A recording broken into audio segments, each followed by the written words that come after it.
Jai, Krishna Krishna Jai, Srimati Bhakti Vedanta Swami Jai, Namaste Saraswati Deve, Gauravani Vichayane, Vir Krishna Singhavani Pastyatya Vesatane, Shri Krishna Chaitanya Prabhupada Sri Srivasadi Gauravaktavinda, Hare Krishna, Krishna Krishna, Hare Hare, Hare Rama, Rama Rama, Hare Hare.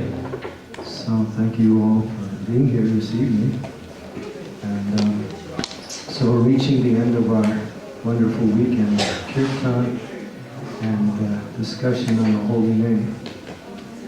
So I requested His Holiness Prahladananda Maharaj to give us a verse, and he chose this one. So this is verse number 7 from Nectar of Instructions, and it's about the Holy Name. So because of the limited time, I just decided to put the translation on the board. So I'll read the translation, and you can repeat the translation after me. The Holy Name, character, pastimes, and activities of Krishna are all transcendently sweet, just like sugar candy. Although the tongue of one afflicted by jaundice, of avidya, ignorance, cannot taste anything sweet. It is wonderful. Simply by carefully chanting these sweet names every day, a natural relish awakens within the tongue. This disease is gradually destroyed at the root. So this is Srila Rupa Goswami giving us the formula for how to get over the tasteless chanting. And to say that Krishna's name is transcendently sweet is a nice description of something that is wonderful. Everyone likes sweet things, right? After we finish our meal, where's the sweet? And sometimes we eat it in the beginning because we can't wait. So sweetness is what we say a relish in life. So all sweetness has its source, and the source of everything, and that's Krishna. And so his transcendental name is the manifestation of his mercy in this age, and that name is invested with unlimited amounts of sweetness. When we say unlimited, it's more than we can, what we say, digest, or even consume and digest. In the Shikshastikam prayers, it mentions that the jiva, of course we know the jiva, is considered to be one of the definitions of the jiva, the living entity who is part and parcel of Krishna, us, is limited, and Krishna is unlimited. The Absolute Truth contains two aspects of its existence, limited and unlimited. So we are limited, and Krishna is unlimited, but the quality is the same as a drop of water is to an ocean. So one cannot get the benefits of swimming in the drop, but still the drop contains the same essence of the ocean. So it is explained, Anandam Buddhi Vardhanam. There's an unlimited ocean of happiness, which we might say is synonymous with the word sweetness, in the chanting of the holy names of the Lord. And as the jiva is limited, the happiness of the jiva is unlimited in the chanting of the holy name. But what's wrong? Why are we not tasting that sweetness? So the analogy is given, just like sugar candy. Immediately when you taste sugar candy, you get the main essence of its, what we say, existence, and that is sweetness. sugar cane is sweet. So when you taste it, you taste sweet. But if there's a disease, such as jaundice, as is mentioned here, although that sugar candy remains sweet, it's not affected. Still, the one who is tasting that sugar candy tastes it as bitter, or not sweet at all. So that is because of the disease. But it says, what is the cure for the disease is sugar candy. Jaundice is known as a disease of the liver. So by taking this sugar candy regularly, although it may be bitter, gradually it is doing two things. One, it's curing the disease of jaundice, which has many symptoms. One is bitterness in taste. And at the same time, the sweetness of the sugar cane is starting to become more and more apparent in the tasting. And finally, when the disease is complete, the taste is sweet, very sweet. So what is that disease? And that disease is material desires, material association, material tendencies. Still, the condition, when the conditioned soul is engaged in devotional service, the tendency is still look towards material energy and a material association, because this verse really in purport mentions how dangerous it is that interrupts with the sweetness of our chanting is what we say, asat sangha, that association, that is what we say of the materialistic type. So therefore, these diseases, the attachments to happiness through fruitive activities, the attachment of happiness through various types of material relationships, like that. So all these make the sweetness of the holy name hidden, although it's always sweet. So what does Rupa Goswami say? There's a formula, and I think he gives it right in the translation itself. Prabhupada expands it in the purport, in which he says that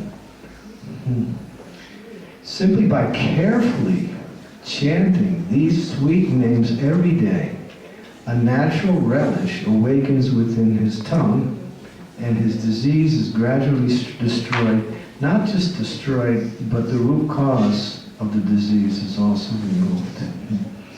If you just deal with the symptoms of the disease, then again, the disease may return. But the root cause, when that is uprooted, it's like when you pull, if you're cutting grass and you pull weeds, but if you leave the root of the weed into the soil, it'll grow back again. But if you take the root out, the weed is destroyed. So, in the same way, by carefully and seriously going deep into the chanting of the holy name, with attention and with as much devotion as one can access in that chanting, gradually, and this is the point that Rupa Goswami wants to make, and the Acharyas emphasize this, it's a gradual process. But the problem is, we have a tendency to be like Hasti Snan. You know what Hasti Snan is? Snan means bath, and Hasti means elephant. Prabhupada gives that example of the elephant, really big animal, but it likes to run into the river and takes this big trunk and very, very enthusiastically splashes water all over himself. He becomes clean of all the dust. He gets out onto the land and does the same thing when he gets back onto the land. He takes dust from the land and throws it all over. So what is the benefit of elephant bath? It says it's practically useless.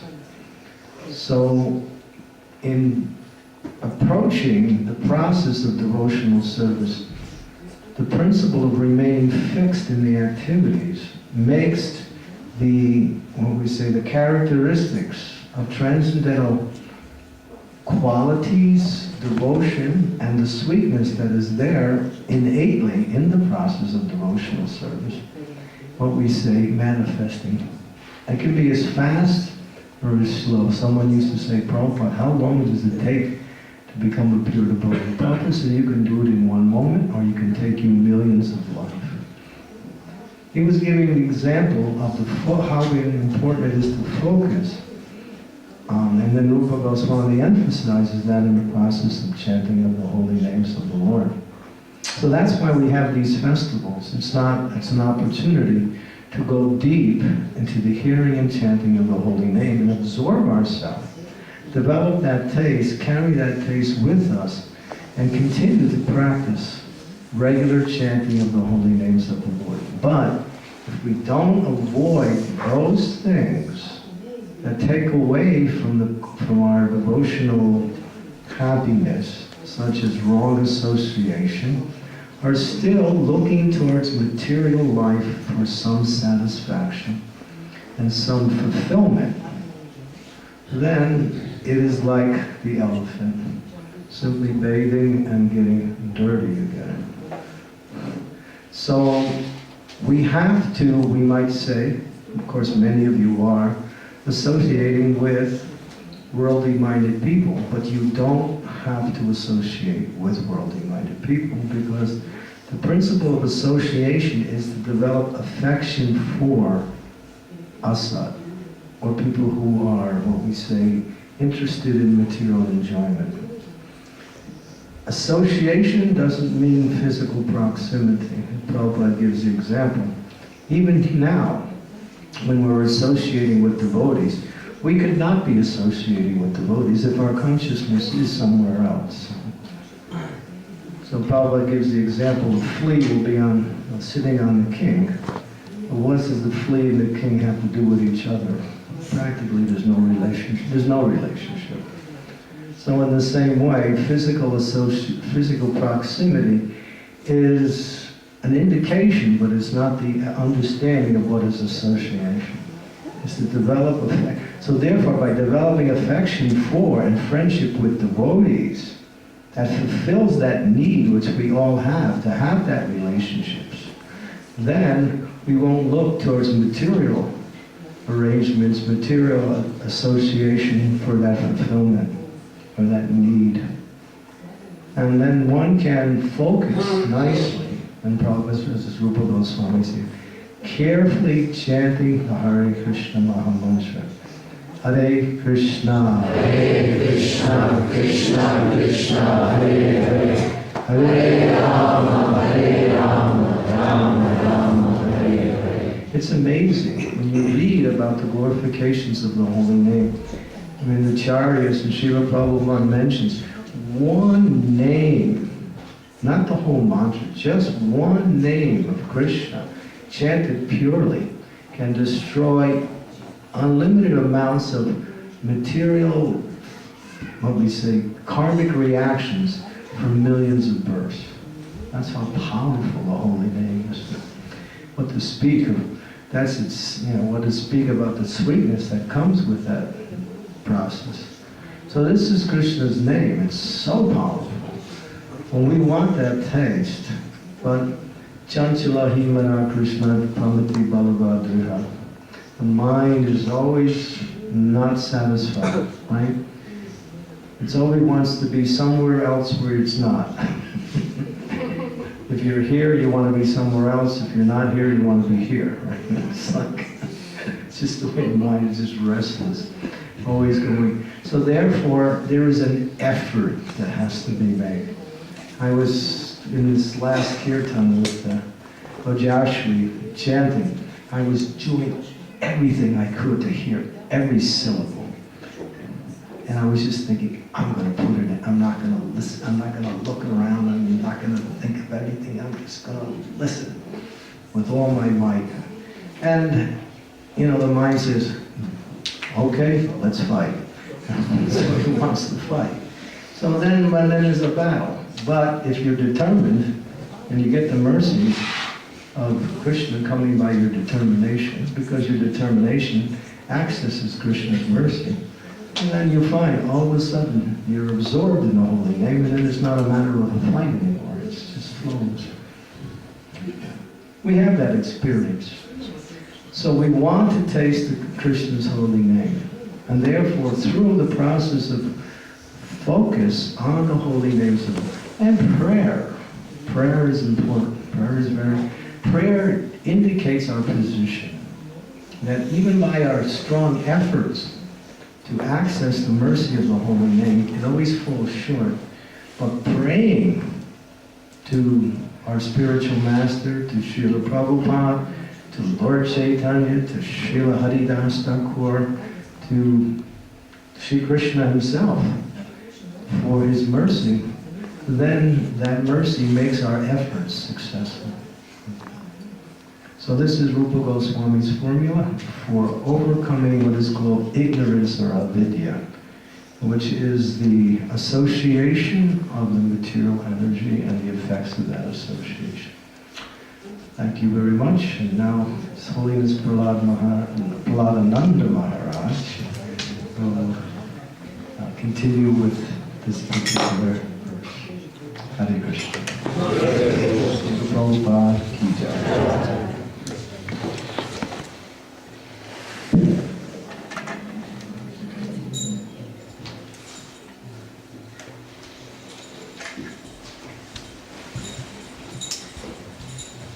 Thank you, Maharaj.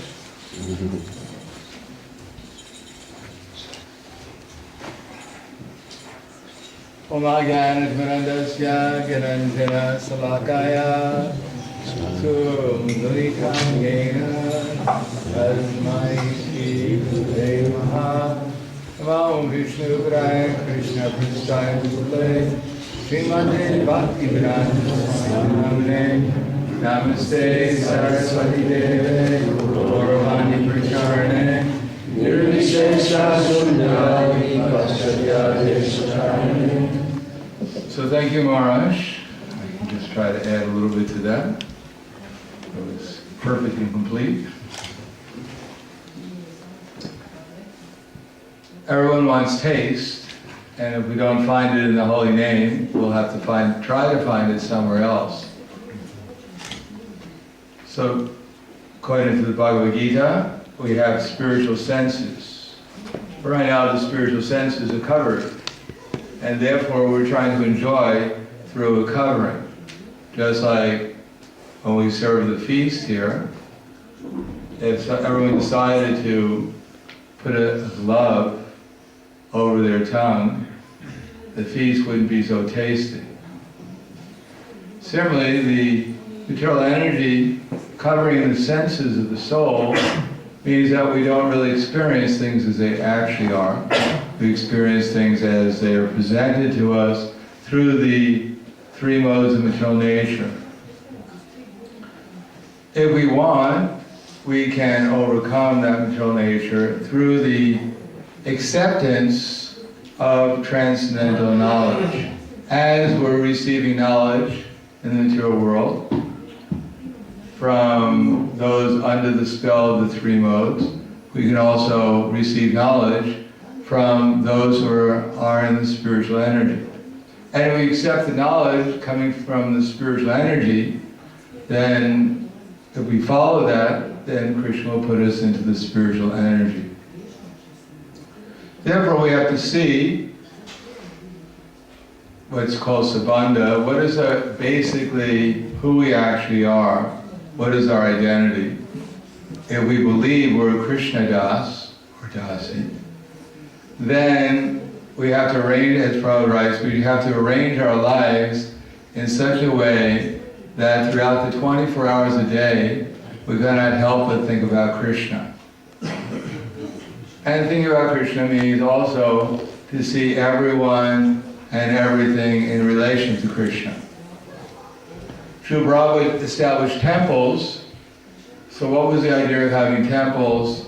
So that some poor Hare Krishnas have a place to eat and sleep.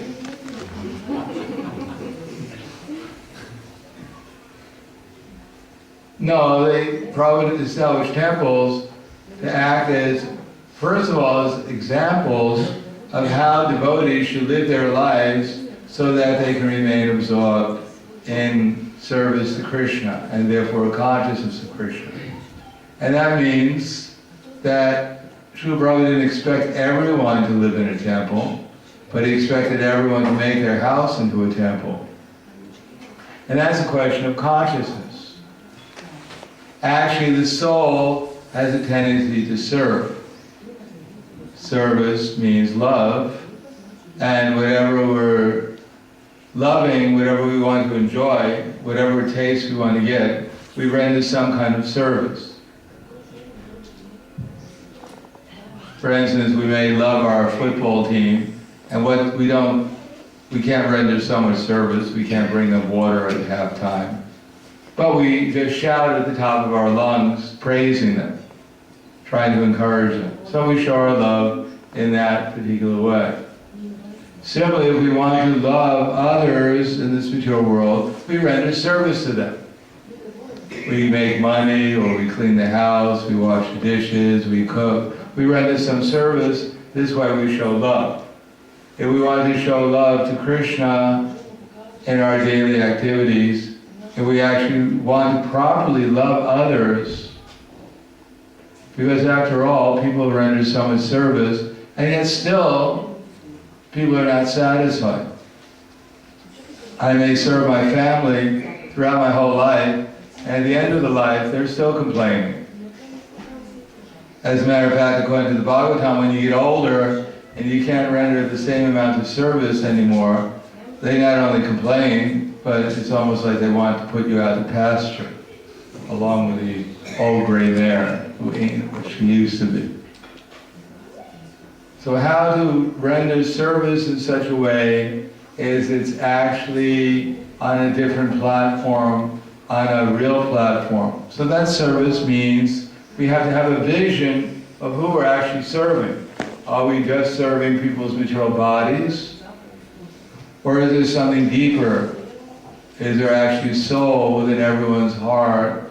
And we should be directing our service primarily, not only, but primarily to the soul within the body.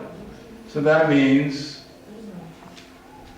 I don't really have a wife in one sense, although we don't neglect the time, place, and circumstances.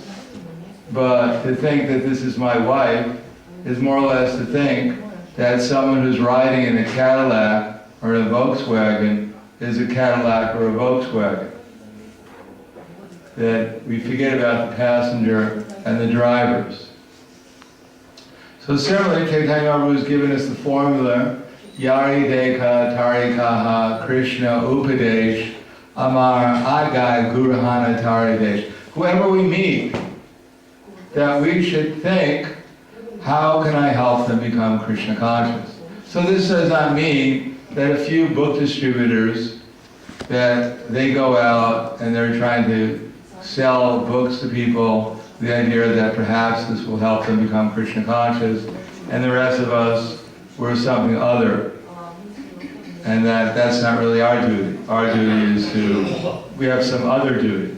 But Chaitanya Mahaprabhu never told a few book distributors to try to help others become Krishna conscious. He wanted everyone at every moment to try to help people become Krishna conscious. As I mentioned this morning, that's all that goes on in the spiritual world. No one has any other business. There's not a few gopis distributing books in the spiritual world, and everyone else is making nice prasadam so they can have a big feast. Although they do make a nice prasadam for Krishna, so that everyone can enjoy a nice feast. Now, whoever we meet, our first business is to have some kind of spiritual vision. Prabhupada said our business is twofold. One is we want to spread the holy name. But at the same time, we want to create the atmosphere by which the holy name will be received properly. So that means everyone has that opportunity, wherever we are, to try to create an atmosphere where the holy name will be nicely received. Whether we're living in the temple, whether we're living by ourselves, with others, or even in our homes, we can try to create the atmosphere by which the holy name is well received by all the members. Prabhupada gave the example, well, in the Bhagavad Gita, it's actually not very complicated. Of course, mind makes everything complicated, that's for business. but it's actually quite simple. That one should install the deities, and morning, evening, chant Hare Krishna, hear Srimad Bhagavatam, Bhagavad Gita, and offer prasad to the deity. That will help one develop the vision that this is my wife, this is my husband, but actually they're eternal servants of Krishna, and Krishna has made this arrangement so I can help my wife, I can help my husband, I can help the children advance in Krishna consciousness. In this way, I have an opportunity to actually show my love for them. In the material world, people think if I show my lust, that's love. But actually, that's not love, that's lust. It may have a little sweetness at first, but the sweetness that comes from material enjoyment, from bodily satisfaction alone, does not last very long. The example is given that in India, the cows, they love to eat sugar cane. And if you go to India, that there's so many people who make sugar juice there, cane juice. And they have this press, and they press it, and after they press the sugar cane, they throw it out onto the ground. So the cows are everywhere in India, and they walk around looking for something to eat. So they find the pressed sugar cane, and they pick it up and they start chewing it. Chewing. And there may be a drop of sugar in there, but after they use up the drop of sugar, they spit it out.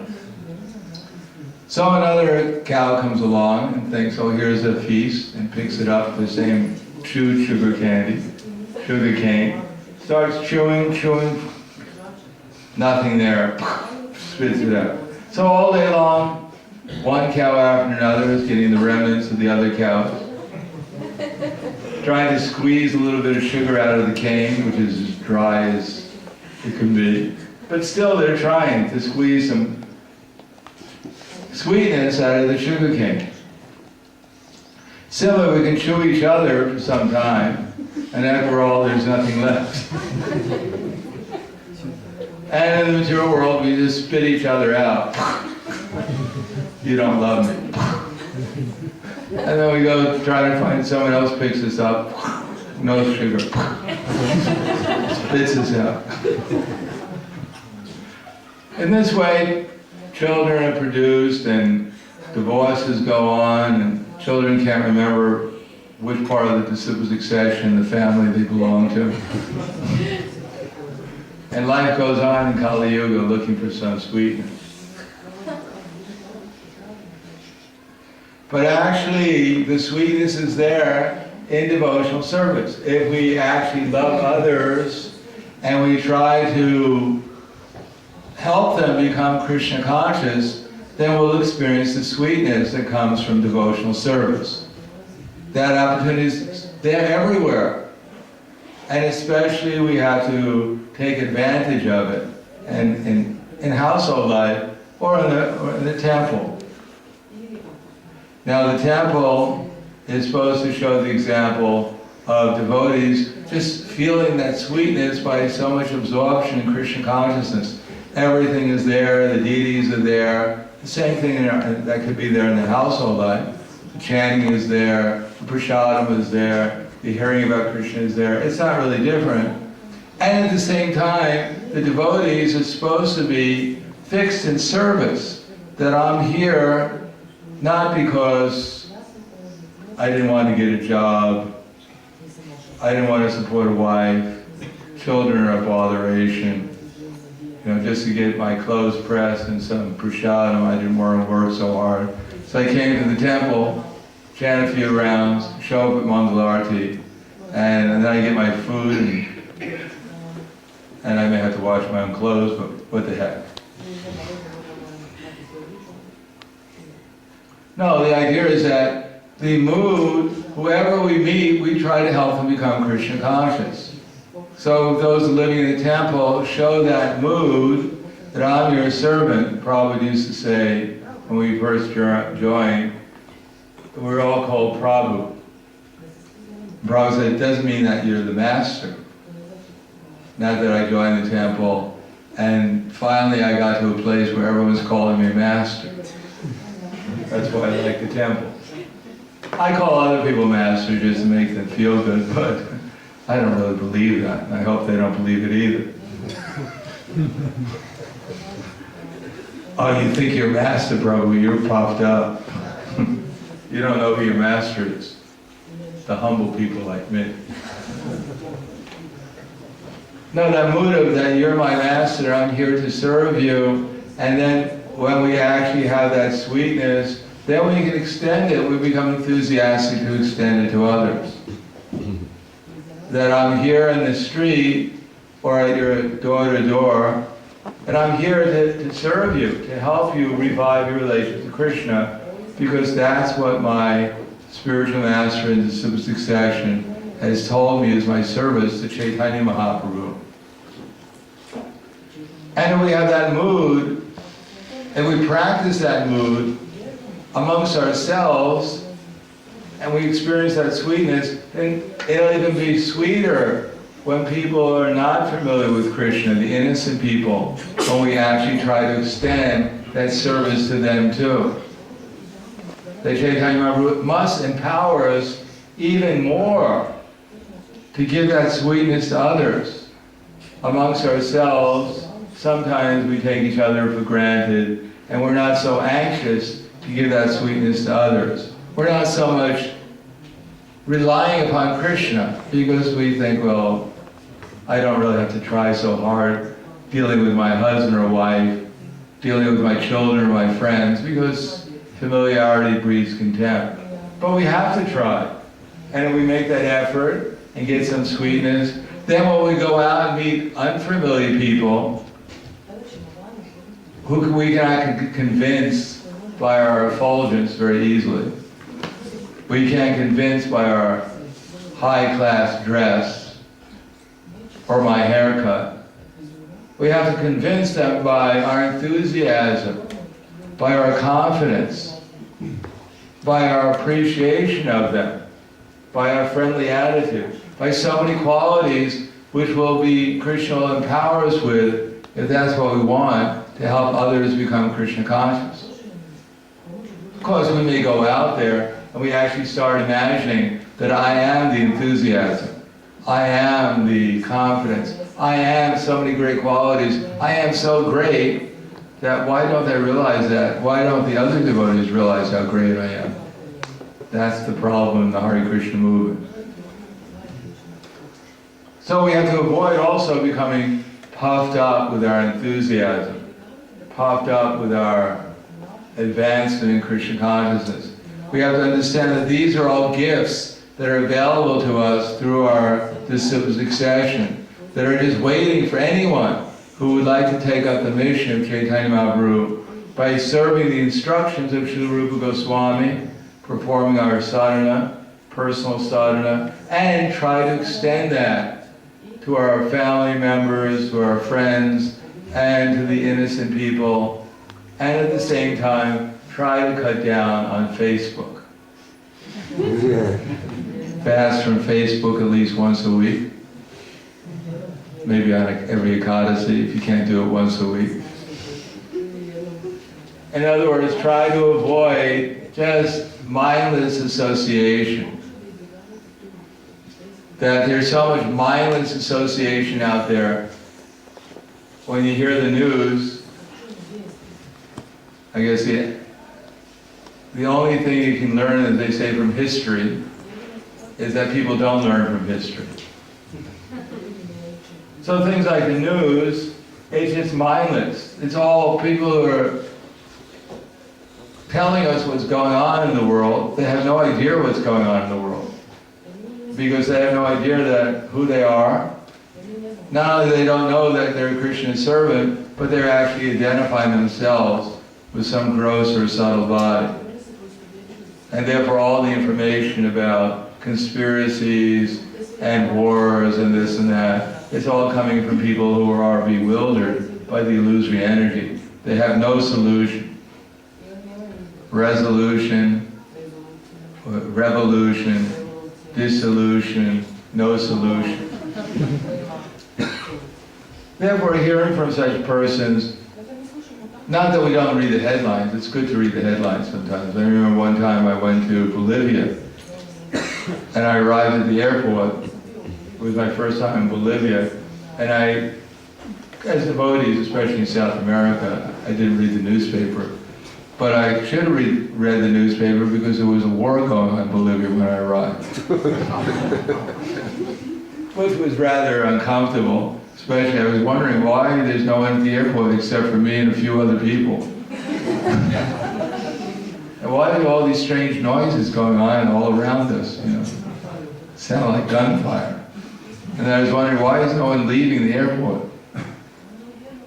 Anyhow, I found out one devotee picked me up, and it took a long time to get to the temple because we had to go through all these streets, and finally we arrived at the temple, and the war went on for a little while. A few people got killed here and there. But I realized it was probably a good idea at least to check, make sure there's no war going on to the place you're going to. So a little bit of understanding what's going on in modern society is all right, but to get too much absorbed in this conspiracy, that exploitation, this problem, we have the solution to the problems, our own solution, first of all, to try to worry. What is the sense of worrying about what's going on, not only in the mundane world, but even in the ISKCON world? What are we going to do about it? Pray to Krishna, Krishna, please, take this temple out of debt in Alaska. If you can do that, your prayer might get answered, but probably it won't have much effect. But in our everyday life, in our every person that we meet, every duty that we have personally, if we fulfill that, then we'll become empowered to be able to expand not only our realm of concern, but actually our level of influence too. So rather than worrying about the whole world, that if I don't read the newspapers, I don't find out what's going on, then the world will just fall apart.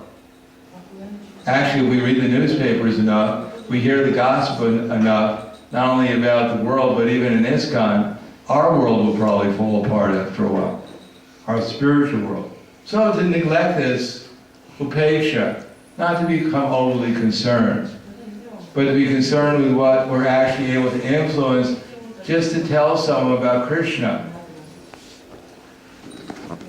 If we take that attitude that there is a super soul and it's not me, that position is already taken up. I'm not going to fulfill it. Doesn't matter how many rounds I chant. I'm not going to become the super soul in everyone's heart and correct everyone's problems.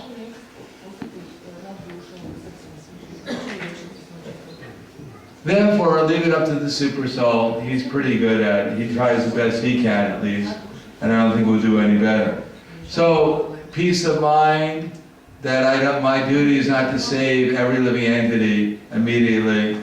My duty is to save myself, and by doing that I can become a better instrument for Krishna, and the better instrument I become for Krishna, then the more he can utilize me to help others become Krishna conscious.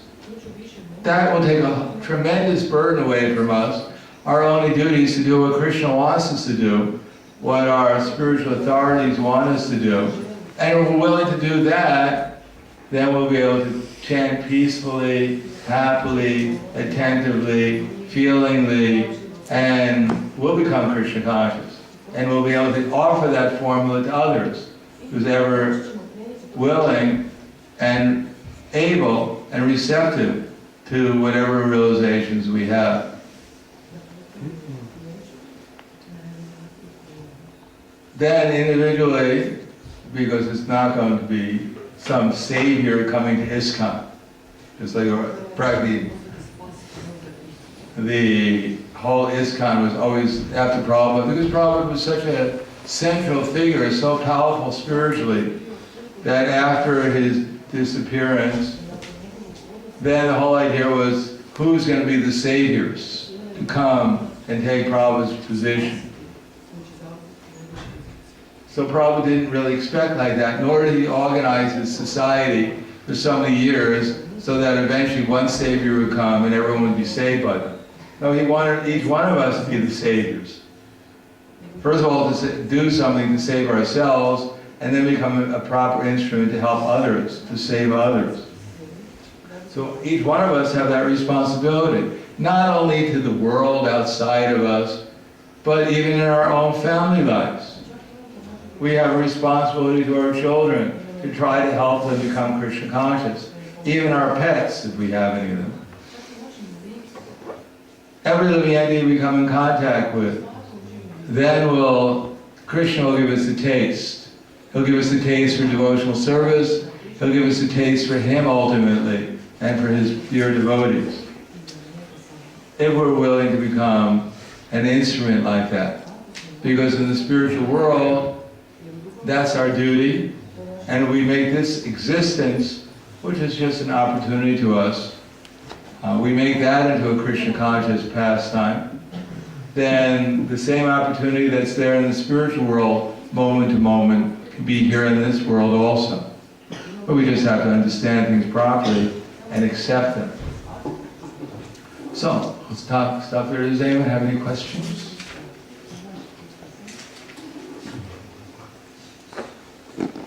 Yes. Maharaj, you were mentioning about taking care of people and helping them to become Krishna conscious and serving them by preaching Krishna consciousness to them.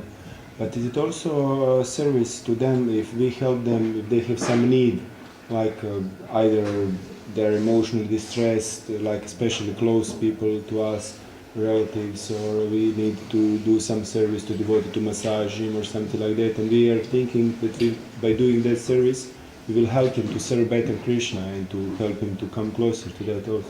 Yeah, everything depends upon our... Did everyone hear the question? No. Should I repeat it? I can repeat it somewhat. Premamurti was asking if we're giving people some service like massaging them or helping them with their emotional problems. If the idea is to help them become Krishna conscious, is that valid? Yeah, of course, that's what makes it valid. If it's actually going to help them become Krishna conscious, make some progress. Prabhupada showed that. They said, Prabhupada, we want to build a house for you. Maybe, I forget where it was, in Mayapur. And Prabhupada said, I'm not interested. And then they rephrased it and said, we want to build a house to glorify the previous acharyas. And Prabhupada said, oh, that's all right then. So it's not just what we're doing, it's the consciousness in which we're doing it. The consciousness is not something small. That is what we're trying to achieve, is Krishna consciousness. Therefore, before we do something, we should know why we're doing it. And we should know what makes it authorized, so that when we do it, it actually becomes an act of devotion. That's why we have acharyas like Srila Prabhupada, Srila Bhaktisiddhanta Saraswati Prabhupada. We have the Srimad Bhagavatam, but we understand that Srila Prabhupada more or less embodied in his life, his activities, the teachings of the Bhagavatam, of the previous acharyas.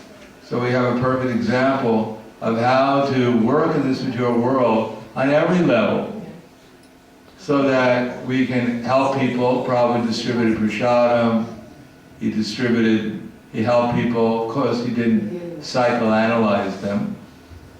But he more or less, if we look at Prabhupada's life, how expert he was in dealing with everyone. How somehow or another he knew exactly how to win people's hearts to Krishna. Of course, he didn't try to do the impossible. He offered what he could. I mean, one person was arguing with more or less pleading with Prabhupada, please help me, and Prabhupada said, well, chant Hare Krishna. And Prabhupada said, very feeling, and he said, I have nothing else to offer you. In other words, we have the medicine, people don't want to take it, what can you do?